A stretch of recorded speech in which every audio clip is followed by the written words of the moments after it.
Hello beautiful people and welcome to the channel. My name's Reverend Debbie and I talk about all things to do with narcissistic, abusive and toxic relationships, as well as looking at healing from them. And today's topic is a little bit more of a healing focus, and we're going to look at rumination after the narcissist. So what is rumination? Well, it is the constant churning in your mind of all the things that happened in that relationship. Or if you're still in the relationship, it's all those thoughts of the things that happened that day that you wish you could sort out. It's very difficult to turn off the rumination and the thoughts, because the narcissist and their treatment of you, their gaslighting, their future faking, has perhaps taught you that you are not good enough. Now, before I go any further, I actually want to give a plug to Dr. Ramani, absolutely brilliant psychologist. Narcissism is her main field, and if you haven't watched any of her videos, I really suggest you go and watch them. But she's actually released a new book, which is out next week, called It's Not You. Brilliant title for a book. I've got it on order, can't wait to read it. So I highly, highly recommend that you go and read that book, because it's going to help you get through your healing. And hopefully one day I'll have my psychology degree and maybe be as good as Dr. Ron. Before I get into the detail of the video though, if you enjoy it, please click the like button and please subscribe to the channel. Also, you can email me at debbiewolfmoon@yahoo.co.uk if you have any questions or would like to discuss anything with me. So, rumination, the cause of many, many sleepless nights. The brain goes round and round and round, and you may focus on one specific incident, or you may focus on a whole plethora of incidents that occurred.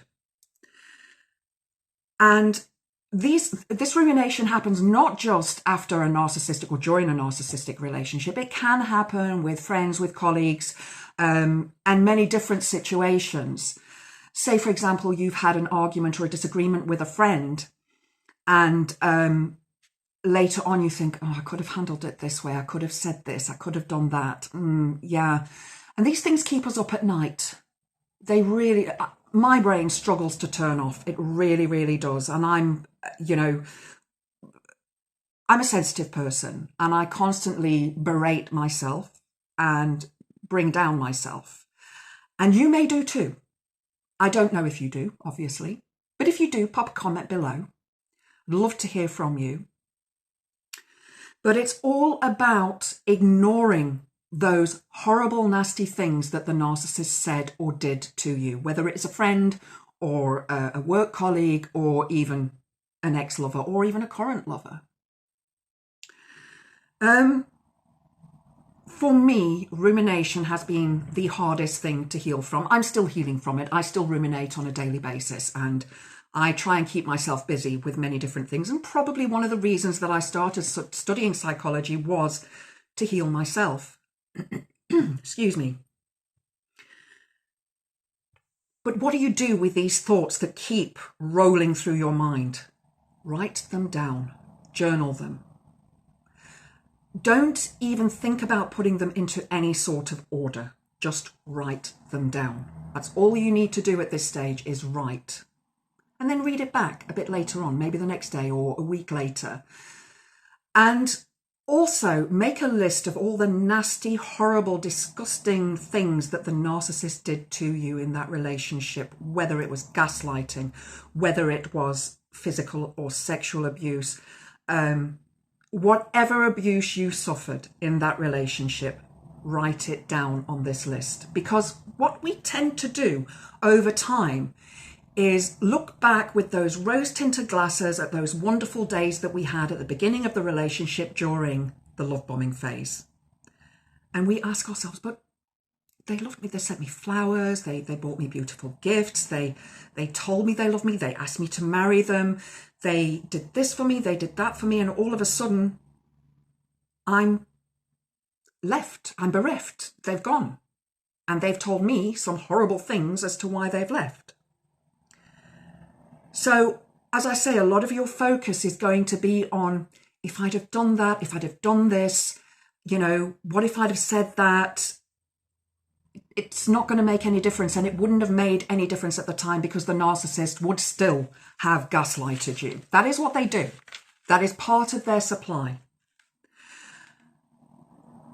You will think that you weren't good enough, that you weren't enough for that person, but I can tell you and promise you now that you are. You are better than them. Far, far better than them. So if you are ruminating, as I say, write down that list of negative things that they did to you, but also journal. It's very, very helpful, handy tool. And go back to those old journal entries. I'm still suffering with rumination right now, and it's something that I go through every day. But it's part of my healing process. I have a therapist. I journal. I have exercises that I do. But the biggest thing that I've done that has given me that self-confidence back and helped me to realize that it wasn't me, that it was in fact him, that he was the nasty person and I was not to blame, is starting off a new career path. I'm studying psychology. I have started new hobbies as well as picked up old hobbies. So I'm spending more time on me. And it's one way to heal from this before you get to the radical acceptance phase is to introduce new things into your life so that you can be mindful about them, so you're not constantly thinking back. So it may mean that you move home. It may mean that you change jobs. It may mean that you change the colour of your hair. I did. I used to have pink and now I have black and I love it. I've lost weight. I'm exercising. As I say, I'm studying. I mean, this is one of the books that I'm studying at the moment. You can see all my notes. And I intend to pass. You may also have rumination about other things as well. I was thinking about this earlier, you know, when I've sent in my essays for marking. I've often that evening after it's gone in thought, oh, I should have put this in and I spelt that word wrong, even though I go through all the checks, you know. Again, it's that rumination that prevents you from sleeping. It prevents you from normal activities in your life.